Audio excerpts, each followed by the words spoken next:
दोस्तों, आप सभी का स्वागत है मेरे YouTube चैनल बीइंग एस्पिरेंट पर। और आज का ये वीडियो काफ़ी इंटरेस्टिंग और इम्पोर्टेंट होने वाला है। इस वीडियो में मैं आपको इंडियन आर्मी ऑफिसर्स के रैंक के बारे में और उनके क्या ही रोल होते हैं उनके बारे में बताऊंगा।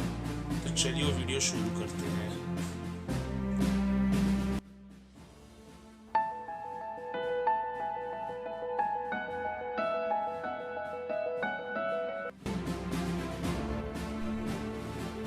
Indian Army ranks can be classified into three categories: commissioned officer, junior commissioned officer, non-commissioned officer, जिन्हें ORL रैंक भी कहा जाता है।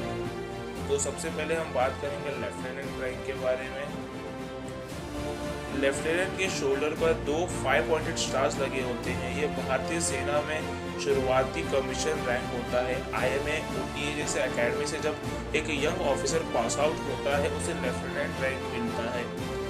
लेफ्टिनेंट को वायो भी कहा जाता है, यानी कि यंग ऑफिसर्स। लेफ्टिनेंट 9 सबसे हाईएस्ट रैंक होता है।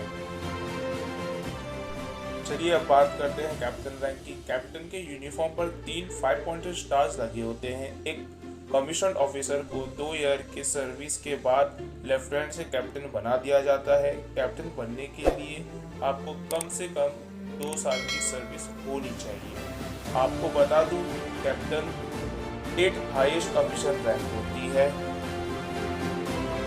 चलिए अब बात करते हैं मेजर रैंक के बारे में। मेजर रैंक के ऑफिसर के यूनिफॉर्म पर एक अशोक स्तंभ लगा होता है।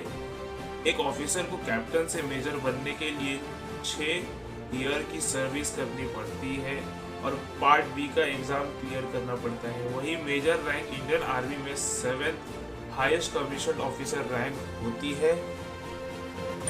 अब बात करते हैं लेफ्टिनेंट कर्नल रैंक की। लेफ्टिनेंट कर्नल के यूनिफॉर्म में एक अशोक स्तंभ और एक स्टार लगी होती है। लेफ्टिनेंट कर्नल बनने के लिए 13 साल की सर्विस जरूरी होती है। लेफ्टिनेंट कर्नल बटालियन या यूनिट में सेकंड इन कमांड होता है, यानी कि कमांडिंग ऑफिसर के एब्सेंटीज या फिर लीव के दौरान बटालियन को लीड करता है और जरूरत पड़ने पर कंपनी को भी लीड करता है।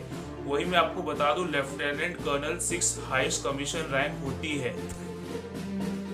दोस्तों, अभी तक मैंने आपको जिस रैंक के बारे में बताया वो सारे टाइम स्केल रैंक है। एक फिक्स टाइम होने के बाद आपको ये सारे रैंक मिल जाते हैं। और अब आगे जिस रैंक के बारे में मैं आपको बताने जा रहा हूँ वो सारे रैंक सिलेक्शन ग्रेड रैंक्स में आते हैं। तो अब बात करते हैं कर्नल रैंक की। कर्नल के यूनिफॉर्म पर 2 स्टार और एक अशोक स्तंभ होता है। कर्नल और उसके ऊपर के सभी रैंक सिलेक्शन ग्रेड में आते हैं। कर्नल बनने के लिए कम से कम 15 वर्ष की सर्विस ज़रूरी होती है। कर्नल एक बटालियन या यूनिट को कमांड करता है। कर्नल को CO भी कहा जाता है। यहाँ पर आपको एक बात बता दूँ कि लेफ्टिनेंट कर्नल किसी भी कारण से अगर कर्नल नहीं बन पाते तो उन्हें टाइम स्केल्स के थ्रू 26 ईयर्स के बाद कर्नल बना दिया जाता है, पर उन्हें कभी भी बटालियन लीड करने का मौका नहीं मिलता है। वही एक बात बता दूं आपको कि कर्नल इंडियन आर्मी में 5th सबसे हाईएस्ट रैंक होता है। चलिए आगे बढ़ते हैं और अब बात करते हैं ब्रिगेडियर रैंक। ब्रिगेडियर अपने शोल्डर पर एक अशोक स्तंभ के साथ 3 स्टार लगाते हैं। ये एक 1 स्टार रैंक है जिसे कि यूनिफॉर्म के कॉलर पर पहना जाता है। ब्रिगेडियर भी एक सिलेक्शन ग्रेड रैंक होता है। ब्रिगेडियर बनने के लिए आपको कम से कम 26 साल की सर्विस करनी पड़ती है और ब्रिगेडियर इंडियन आर्मी में 4th हाईएस्ट रैंक होता है। अब हम बात करेंगे मेजर जनरल रैंक की। मेजर जनरल रैंक के शोल्डर पर एक 5 पॉइंटेड स्टार्स होते हैं और एक क्रॉस बैटन एंड स्क्वाड लगा होता है। मेजर जनरल एक 2 स्टार रैंक होता है जिसे कि यूनिफॉर्म के कॉलर पर लगाया जाता है। मेजर जनरल भी एक सिलेक्शन ग्रेड रैंक होता है। मेजर जनरल रैंक में प्रमोशन पाने के लिए आपको इंडियन आर्मी में 32 वर्ष की सर्विस करनी पड़ती है। Major general rank Indian army में 3rd हाईएस्ट रैंक माना जाता है। चलिए अब बात करते हैं लेफ्टिनेंट जनरल रैंक के बारे में। लेफ्टिनेंट जनरल शोल्डर पर एक अशोक स्तंभ के साथ एक क्रॉस बैटन एंड स्क्वाड लगाते हैं। लेफ्टिनेंट जनरल एक 3 स्टार रैंक होता है जिसे कि यूनिफॉर्म के कॉलर पर लगाया जाता है। लेफ्टिनेंट जनरल को प्रमोशन के लिए कम से कम 36 वर्ष की कमीशन सर्विस करना ज़रूरी होता है।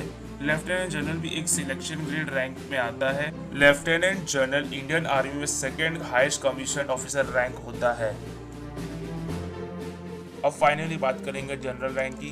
जनरल के यूनिफॉर्म में एक नेशनल एम्बलम, एक 5 पॉइंटेड स्टार और एक क्रॉस बैटन विद स्क्वाड लगा होता है। जनरल 4 स्टार रैंक होता है जिसे कि यूनिफॉर्म के कॉलर पर लगाया जाता है। जनरल की ड्यूटी मैक्सिमम 3 इयर्स की होती है या फिर 62 इयर्स की, जो भी पहले हो जाए। जनरल भारतीय थल सेना की सबसे ऊंची रैंक मानी जाती है और इन्हें कमांडर इन चीफ भी कहा जाता है। इन सभी रैंक के अलावा और एक रैंक होती है जिसे सेरेमोनियल रैंक भी कहा जाता है और वो है फील्ड मार्शल रैंक। वैसे तो ये थल सेना की सबसे ऊंची रैंक मानी जाती है।